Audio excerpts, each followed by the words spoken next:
Assalamu alaikum. This is the story of why I converted to Islam. I converted to Islam March of 2024 on the first day of Ramadan. But the reasons why I converted to Islam are many and varied, and I believe they really start decades beforehand on 9/11, actually. On 9/11, I was in college and I was dating a guy who was going to Harvard and was very impressive to my friends and family, as you might imagine. And he seemed to be overall a pretty stand-up guy.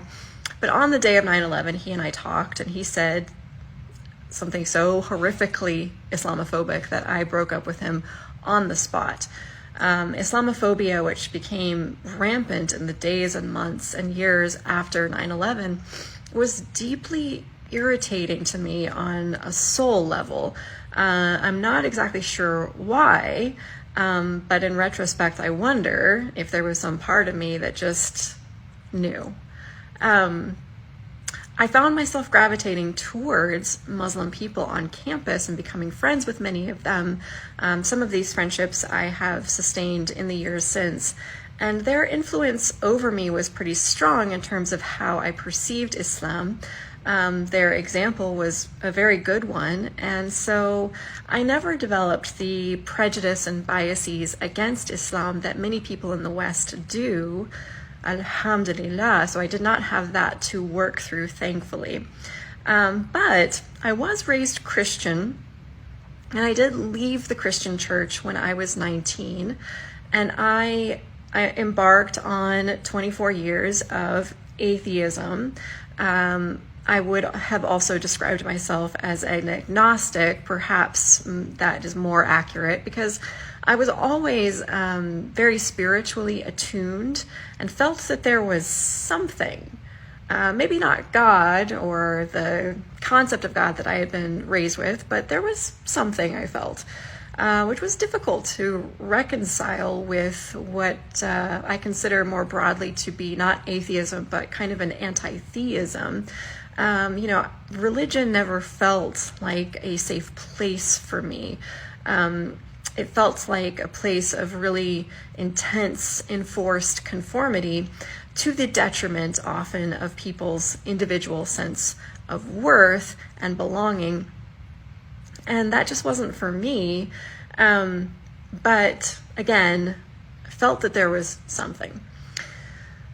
So fast forward to 2021, the years leading up to my conversion. So from about the end of 2021 to the end of 2023, I went through a series of crises, just absolutely traumatizing events, starting with the unexpected and extremely gruesome death of my brother, followed shortly by my best friend from college losing her fight with cancer. She was one of the best people I had ever known in my entire life. Somewhere in there, my husband was also diagnosed with MS, and his health began to deteriorate rapidly.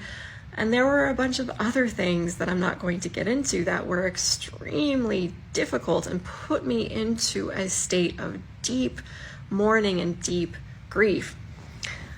I felt sort of abandoned by the God that I supposedly didn't believe in. And yet at the same time, I found myself praying, reaching for God, seeking God in desperation, just anything to ground me, to provide some sense of meaning, some sense of security, to make everything that had happened to me make sense.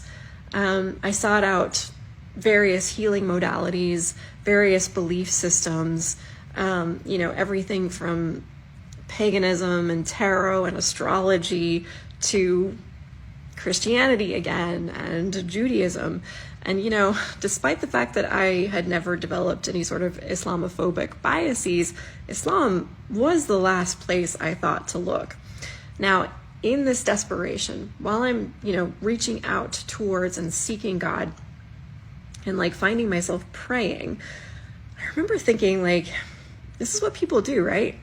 In moments of desperation, in moments of, being plunged into absolute darkness, people turn to God. suddenly. And it felt almost blasphemous to me. I didn't love that, because I thought, I've never reached towards God in the ordinary moments or the blessed moments, only now. It felt morally inconsistent to me. And so, I wanted to seek that sort of moral consistency, maybe a, more consistent or continuous belief system regardless of what I was going through.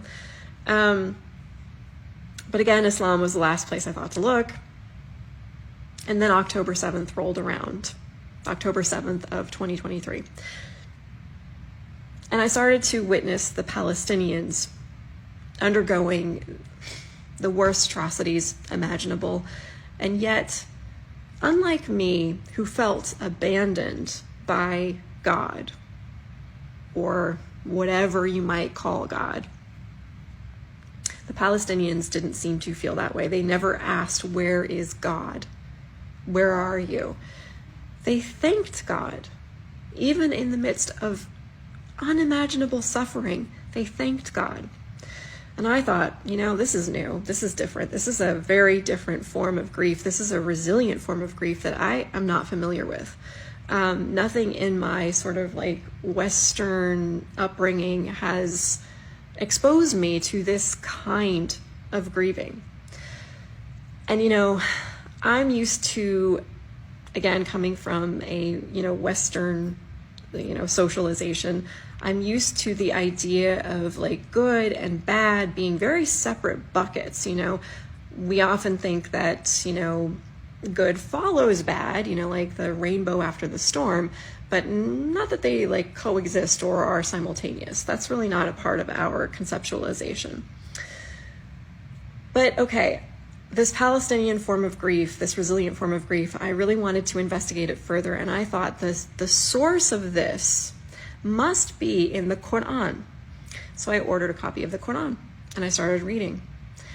So this was at the end of 2023. The beginning of 2023, I decided I'm going to try some manifestation, I'm going to try some law of attraction, and I'm going to choose a word of the year that I hope describes my year, that I hope becomes the theme of my year. So I chose the word ease, because that's what I most desperately needed. And then I thought, well, God or the universe or whomever, they've got jokes, because 2023 ended up being the hardest year of my life. So I ordered ease, and all I got was hardship. Then I'm reading the Quran at the end of 2023, and I come across the verse, "Truly, with hardship, there is ease." And I thought, there it is. There's my word of the year. It was the first time I had seen my word of the year all year. I hadn't seen it anywhere. I hadn't heard it spoken anywhere, but there it was in the Quran. And I was really struck by it. And I was really struck by this idea, with hardship, there is ease. So I reached out to some Muslim friends, and I was like, what is this saying? Does this say like, ease follows hardship? They're subsequent? Or do they coexist somehow? And I would hear back, they coexist. What does that mean? What is that, And then I started to notice that in the Quran conflates good and bad constantly. It's as if there is no polarity. It's as if like a contradiction between the two is an illusion. And then I started to get it. It was like, okay, yes, what seems bad could in fact be for our highest good. What seems good can in fact turn sour. We don't know. We cannot perceive ultimately the outcomes of these things. Wealth can be a calamity. Poverty can be a blessing, for example. So alhamdulillah for everything. So this is what I was starting to learn from Islam.